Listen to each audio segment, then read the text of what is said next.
wasn't intending doing this, but I just thought I'd make this for a little premiere. Because Flat said at the end of the show, he asked if anybody was doing anything, any shows tonight, any premieres, and I'd done one earlier on that, but I wasn't intending doing one. This clip I'm going to show, 10 minutes video, I'm just going to do a reaction thing to it. It's just about this finding life on other planets. Ridiculous. Did JWST just confirm alien life on K2-18b? So it's just really have a laugh at that. I probably won't say much through it, just have a laugh at it. I might say a few things, I don't know. But yeah, yeah, it's just basically just have a laugh at it, you know. And first a place someone hung out, it's a little video I suppose. And I've got to laugh as well because I said to Vicky I wasn't doing any more videos because I've done quite a lot. And she says, "You're addicted, you need help." I says, "Look, I'm just doing it tonight. I'll have the day tomorrow off and then I won't do anything till my live stream Tuesday. But I always got to keep this for the live stream on Tuesday. And just add it in there. But I'll play it now. I might not react much to it, but what I'll do is I'll stop it if I want to react to it. If not, then we're just watching a video to laugh at together. So here we go, I'll just play it. And as you can see, it says there, I said earlier, did JWST just confirm alien life on K2-18b? Here we go, let's go. The James Webb Telescope does many things, and one of its jobs is to search for potential life in the universe. And this guy right here thinks that it just found it. Niku Madhusudan, who's the professor of astrophysics and And how does a telescope find life on other planets? You know what I mean? It's meant to be so far away, it's so fast this planet. How do they know that? It's rubbish. You know, we all know it's rubbish, but I'll play it. Planetary science at the University of Cambridge. He believes a planet 120 light years away, called K2-18b, may contain life.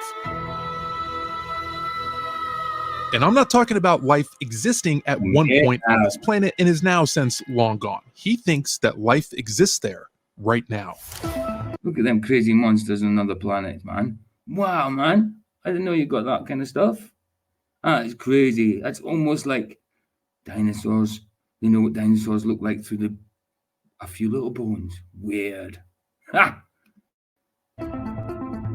Now, we've heard this story before for decades at this point, that life exists somewhere outside of our planet, whether it's little green aliens, potential evidence for fossilized civilizations on Mars, and even more recently, potential alien life hiding in oceans miles beneath sheets of ice on moons in our own solar system. But this discovery on K2-18b feels different. Even Professor Niku Madhusudan himself was different. Just tell me, how did you discover it? And look at that lovely telescope. Beautiful, isn't it? Looks like a broken up second board with a bit of coat hangers, some pipes, and a bit of tinfoil. So shocked by the findings, he didn't believe them at first. Well, it took me about a week to muster the courage to even think that that's anywhere close to real and break it to my own group, my own students working with me. So you don't drink anyone, you're just shell-shocked for it. I mean, look how happy he is. I wonder if he actually knows that what he's on about is rubbish, or does he believe he's actually found this, or is he just one of them out there hiding the truth? Don't know.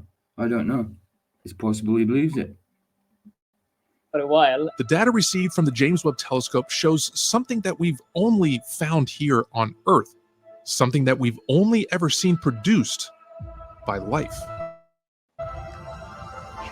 Headlines exploded, many jumping to confirm that life definitively exists somewhere else in the universe, while other scientists within his field reacted with strong skepticism. So let's explore these findings and uncover if the JWST data and Professor Niku are correct. Can you blame him that they acted with strong skepticism? I think we should when it comes to things like this. Absolutely. Or if this is another example of a scientist misrepresenting results to fit their conclusion. Have we actually found alien life, or is this yet again another dead end in our endless efforts to find out if we're alone in the universe?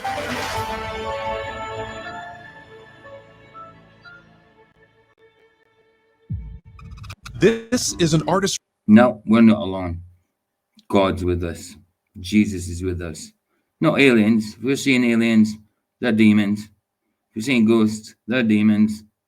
That's my point of view on it. Rendition of an Hycean planet, an entire world covered in liquid water without landmasses or terrain, a true water world. Its atmosphere is made up primarily of hydrogen, so the name Hycean comes from combining the words hydrogen and ocean. It's thought that K2-18b is one of these Very clever, eh? types of planets. The planet was originally discovered back in 2015. It's a little over twice the size of Earth, and the detection of water vapor in the atmosphere made it a prime. We got K2-18b, distance 111 light years, size 2.7x Earth, temperature minus 100 to 116 degrees Fahrenheit, confirmed atmospheric water vapor. How? 111 light years, and you're telling me a stupid telescope that's not actually there is seeing this on 111 light years. It takes a full year to do 1 light year. Wow. Crazy. Prime candidate for JWST to study further once it was launched. And in late 2023, the results from the JWST were released showing biosignatures were in fact detected on the alien world. The data showed that there was methane within the atmosphere, which was exciting since this is considered a biosignature for life here on Earth. Additionally, methane doesn't survive in the atmosphere for longer than just a few hours due to it easily breaking down in solar radiation. So if the planet were to contain these levels of methane, that must mean that something is constantly replenishing it. The JWST also detected a presence of carbon dioxide in the atmosphere, which alone isn't particularly uncommon, but the presence of both CO2 and methane was a promising result. Again, how? You'll get somebody come in the comments and all that and tell me exactly how, you know what I mean? But it'll be pseudoscientific crap, as we know. How?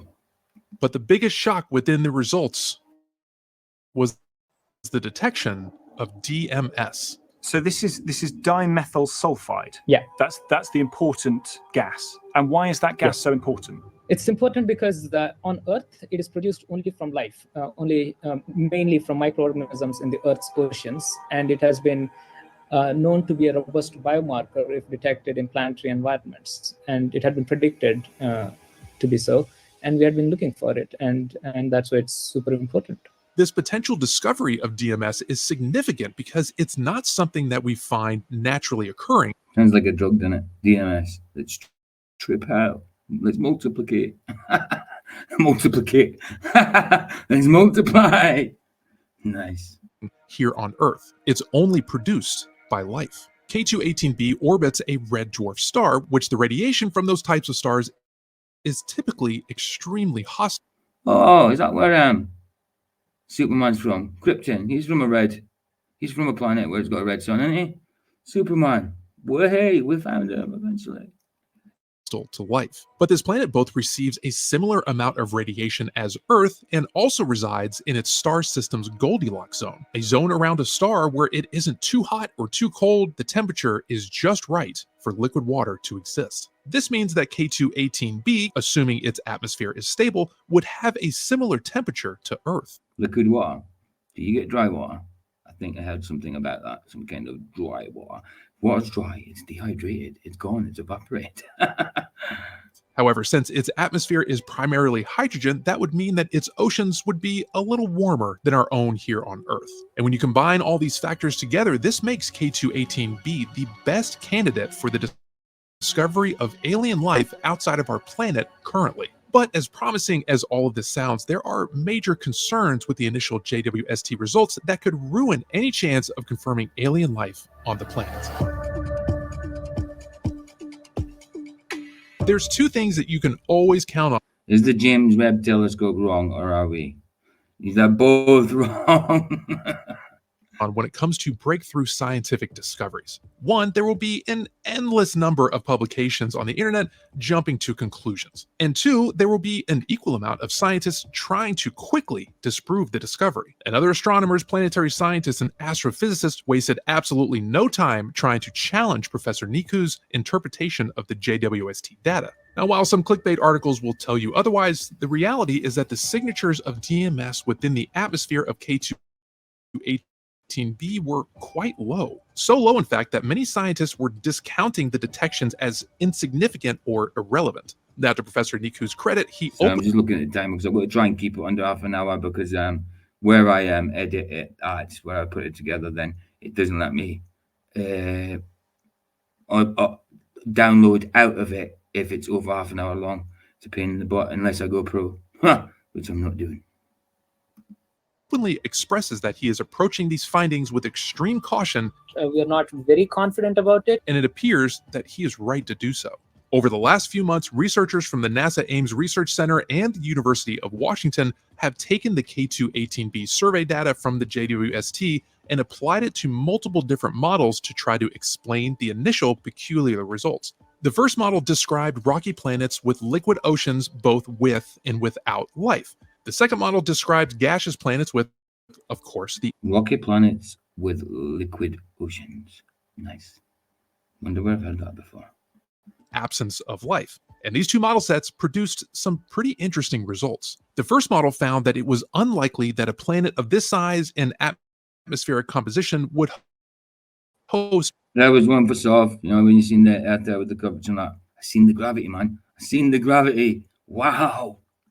Complex life. However, it also showed that it was unlikely to not host any life at all. This means that this model predicts a considerable possibility that microbial life would in fact exist on such a planet. And while we wouldn't find strange-looking or colossal animals swimming, And all this is speculation because of James Webb telescope. Microbial life. Speculation just because of something seen in the James Webb telescope. Surely it doesn't see microbes. Wow. around in its oceans, microbial life is still life, and it would be the first detection of life outside of our planet, which of course got a lot of people excited. However, the second model showed that a lifeless gaseous planet would also fit the JWST data quite well. This model details that K2-18b might not be a Hycean planet at all. It could be a sub-Neptune planet, which is defined as a gas planet that is smaller than Neptune but larger in mass. Both models were able to explain the JWST findings of methane just as well, if not better, than Professor Niku's initial interpretation of the data, suggesting that he found biosignatures for life on K2-18b. But in the end, none of the models perfectly fit the JWST data, so the potential for life on the planet was not ruled out. But even outside of those proposed models, there are other factors that could completely ruin any hopes for K2-18b hosting life. The detection of methane within the planet's atmosphere could It's pretty though, isn't it? It's very pretty. You know? Just checking the time on it. Yeah, about 4 minutes left. also just point to it being a lava world. This could sufficiently explain all the biosignatures detected on the planet, of course, aside from the DMS, which has led research teams to suggest that any future search for life on exoplanets would need to measure the planet's temperature first, as a molten world would completely discount any thought of habitability. But even on a molten surface planet, that still wouldn't explain the detection of DMS. Despite all the skepticism presented, if DMS is confirmed to be in the atmosphere, that keeps K2-18b at the very top of the list and our best shot at confirming life outside of Earth. And thankfully, we'll be finding out that answer very soon. No, you won't. You won't be confirming it because it won't happen. There's no life outside of here except spiritual life, supernatural life, God's life. Right. Oh, wow. That's good. Don't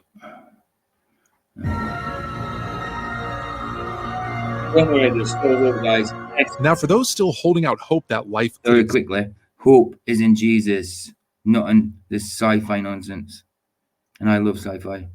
exist on K2-18b, there is some good news. On April 26th of this year, the JWST set its sights on the potential Hycean planet once again to take an even longer and more detailed look at the planet. As for when we'll see these results, it could take several months, perhaps as long as 6 months from now. K2-18b has an orbital period of 33 days, so NASA wants to give JWST enough time to gather as much information as possible. Then, whenever the results come back, they will be scrutinized even more than the initial results. But let's just take an optimistic approach and say that the results show a definitive presence of DMS with an extremely high certainty rate. That will mean these kind of scenes, not the kind of thing you used to dream about as a kid, though.